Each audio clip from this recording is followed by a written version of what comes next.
Patuloy naman pineperwisyo ng baha ang mga residente sa Masantol, Pampanga na lalo pa raw lumala ngayong araw. May report si Trisha Zafra. Trisha. Rhea, sa kabila nga ng bahagyang pag-igi ng panahon sa Masantol, Pampanga, kumpara ng mga nakakaraang araw ay hindi pa rin humuhupa yung baha. Sa katunayan, lalo pa nga itong lumalalim.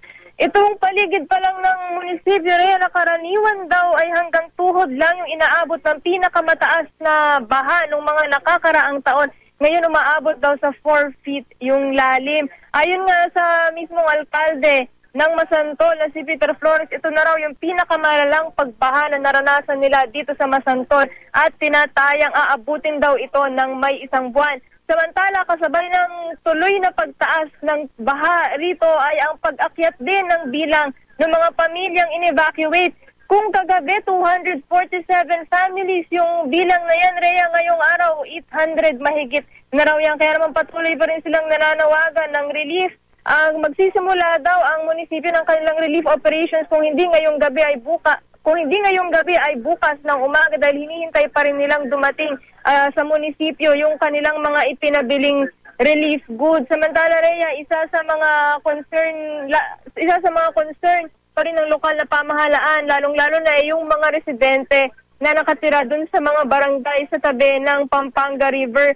Yung isang barangay kasi dyan na may 60 pamilyang evacuees, hindi makapag-evacuate sa eskwelahan o simbahan dahil pati yung mga infrastrukturang yun ay pinasok na ng tubig baha. Kaya naman nag-evacuate sila rin sa mismong dike. Ito kasi yung natitirang mataas na lugar doon sa kanilang barangay. Kaya dyan sa lugar na Rhea, may makikita tayong mga tents o mga kubol-kubol na ginawa mismo nung mga nag-evacuate. Rhea? Trisha, may paliwanag na ba kung bakit hindi humuhupa itong baha dyan sa Masantol, Pampanga?